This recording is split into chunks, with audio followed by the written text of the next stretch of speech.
Hello friends, welcome to another video of stock market. आज हम discuss करने वाले हैं वेदांता लिमिटेड के बारे में।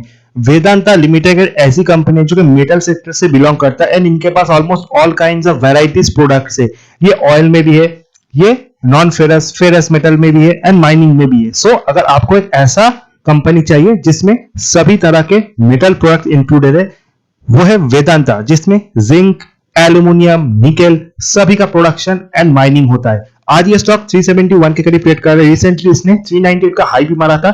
इसका जो बाइंग रेंज है ना बेस्ट, वो है 350। अगर ये स्टॉक करेक्शन में आपको 350 360 में मिला, आपको एंटर करना चाहिए। लॉन्ग टर्म इन्वेस्टर के लिए ये प्राइस भी बुरा नहीं है। आज सारे मेटल प्राइस में थोड़ा करेक्शन हमने देखा है ड्यू टू इंटरनेशनल मार्केट में थोड़ा प्राइस ड्रॉप हुआ है and this is the opportunity for long term investor. अगर आप एक ट्रेडर हो एंड आपको शॉर्ट टर्म ट्रेडिंग पसंद है एंड शॉर्ट टर्म ट्रेडिंग में आपको 10% रिटर्न चाहिए, सो 340 350 is a buying range. I am not saying that वहां तक स्टॉक आएगा। अगर आए तो अभी आप बाई कीजिए। एट दैट मोमेंट इस प्राइस में मत बाई कीजिए। मार्केट वोलेटाइल है, गिरेगा बढ़ेगा, अल्टीमेटली आपका कैपिटल टैप होगा एंड अल्टीमेटली ब्रोकरेज जाएगा। प्रॉफिट होने के चांसेस थोड़े कम है, बट इन्वेस्टर के लिए that is also best buying.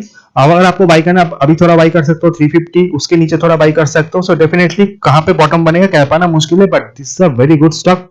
Market cap 1,38,000 crore का है। Price to earning ratio only 7, जो कि मुझे बहुत ही वैल्यूएबल लगता है। एंड ऑल मेटल स्टॉक्स में एक कॉमन चीज है कि सभी का प्राइस टू अर्निंग रेशियो जो है वो बहुत ही अच्छा है, क्योंकि results are doing very well. Stock price बढ़ने के बाद भी प्राइस टू अर्निंग रेशियो बहुत ही डिसेंट है। अगर हम इस स्टॉक के टेक्निकल्स को देखें, टेक्निकल में सबसे इंपॉर्टेंट है RSI, relative strength index and money flow index, जो शॉर्ट टर्म की स्टॉक के मूवमेंट को बताता है। 70 के ऊपर स्टॉक ओवरबॉट होता है, 30 के नीचे ओवरसोल्ड। आरएसआई में इसका स्कोर है 57, एमएफआई में 77, यानी आरएसआई में स्टॉक ओवरबॉट नहीं है, ओवरबॉट एंड ओवरसोल्ड जोन के बीच में। And according to me that is the best thing. RSI में सबसे ज्यादा वैल्यूएबल है आरएसआई। एमएफआई में हालांकि स्टॉक थोड़ा ओवरबॉट दिखा रहा है, but I am not agree with that. अगर हम स्टॉक के रिटर्न के बारे में देखें, तो आप देख सकते हो 1 वीक का जो रिटर्न है that is in a range 365 low 401 इसका हाई, 1 मंथ हाई भी 401 है, लाइफ टाइम हाई जो है वो 401 है, बट 1 मंथ दो 335, 3 मान लो 307। 300 इसका एक बहुत ही इंपॉर्टेंट सपोर्ट है। इस सपोर्ट को बहुत बार इसने टेस्ट किया बट उसको तोड़ा नहीं है। एट दैट मोमेंट जिस तरह से इंटरनेशनल मार्केट में मेटल का प्राइस हाइक हुआ है, उसका सीधा सीधा बेनिफिट सारे मेटल स्टॉक को मिला है। So definitely 350 is a good buying zone and आपको फिर से 300 के जोन पे आपको थोड़ा एवरेजिंग करना है। उससे बीच में there is no need to buy this particular stock and at that moment भी ये थोड़ा एक्सपेंसिव लगता है। so that is I'm saying stock को आपके रडार पे रखिए। अगर करेक्शन में मिलता है डेफिनेटली स्टॉक को बाय कीजिए। 350 is a very good level, वहां से गिरेगा फिर उस लेवल पे आ जाएगा, बट 370 380 से गिरेगा। सो उस रेंज को आने में थोड़ा मुश्किल हो सकता है, लेकिन जिन लोगों ने 400 में बाय किया है उनके लिए भी थोड़ा परेशानी का मोमेंट है, क्योंकि ये प्राइस कब आएगा ये कह पाना बहुत ही मुश्किल है। अगर यूक्रेन रशिया वॉर थम जाता है, कुछ रिलैक्सिंग न्यूज आता है, सो मेटल प्राइस घटेंगे और इसका नेगेटिव इंपैक्ट स्टॉक के ऊपर आएगा। सो जो इस स्टॉक के प्राइस को 330 तक भी ले जा सकता है। So that is I am saying 350 is a good buying zone. उसके नीचे अगर आए 300 तक आप एवरेजिंग कर सकते हो, आपका एक अच्छा प्राइस मिलेगा ना, आप लॉन्ग टर्म के लिए स्टॉक को होल्ड भी कर पाओगे। Eight that moment keep it in your radar but do not short it. अगर शॉर्ट करना है थोड़ा ऊपर की तरफ शॉर्ट कीजिए with stick stop loss, and negative news पे भी इसको शॉर्ट कीजिए without having any good news.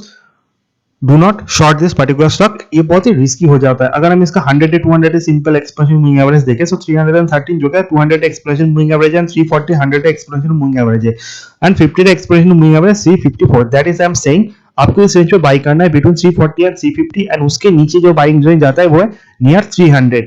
अगर हम इसके ऊपर की तरफ के टारगेट को देखें, सो डेफिनेटली 400 इसका लाइफ टाइम हाई है, सो उस रेंज तक ये जा सकता है। वहां पे आके फिर से प्रॉफिट बुकिंग आएगा अंटिल अनलेस बहुत नेगेटिव न्यूज आए, वर्ल्ड वॉर स्टार्ट हो जाए, मेटल के प्राइस इतनी बढ़ जाए कि उसको बहुत बेनिफिट इन कंपनीज को मिले। सो ये तो 500 तक भी जा सकता है, बट कुछ भी कह पाना बहुत ही मुश्किल है। 300 is the best buying zone. मेरा खुद का इन्वेस्टमेंट है at the rate of 300 and मैंने स्टॉक को बेचा नहीं। मेरा जो हॉराइजन है मिनिमम 5 साल का है एंड अगर कभी भी ये 300 के नीचे जाने का नेगेटिव सेंटीमेंट दिखाता है, I will exit from this particular stock.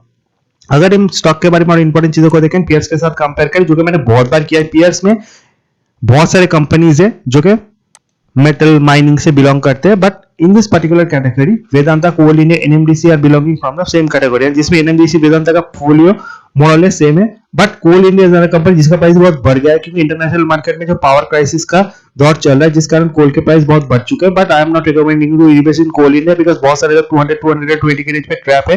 Best buy to Coal India 150 160 range and at that moment ये stock not a best buy pick and including Vedanta as well. हालांकि यहाँ से स्टॉक ऊपर की तरफ 390 तक जा सकता है, but for traders only, investor के लिए थोड़ा रिस्क हो जाता है इस पे बाई करना, क्योंकि बाई चांस अगर कुछ नेगेटिव न्यूज स्टॉक के लिए आता है, पॉजिटिव न्यूज मार्केट के लिए आता है, तो ये 350 340 तक जाएगा एंड यहाँ से 10% नीचे अगर आपको स्टॉक मिलने का चांस है, so why would you like to buy at that rate. आप पेशेंस के साथ देखिए, मार्केट को ट्रैक कीजिए, स्टॉक के ऊपर अपना ध्यान रखिए, नीचे आता है सो डेफिनेटली बाय कीजिए, ये आपको अच्छा खासा बेनिफिट देगा फॉर द लॉन्गर टर्म।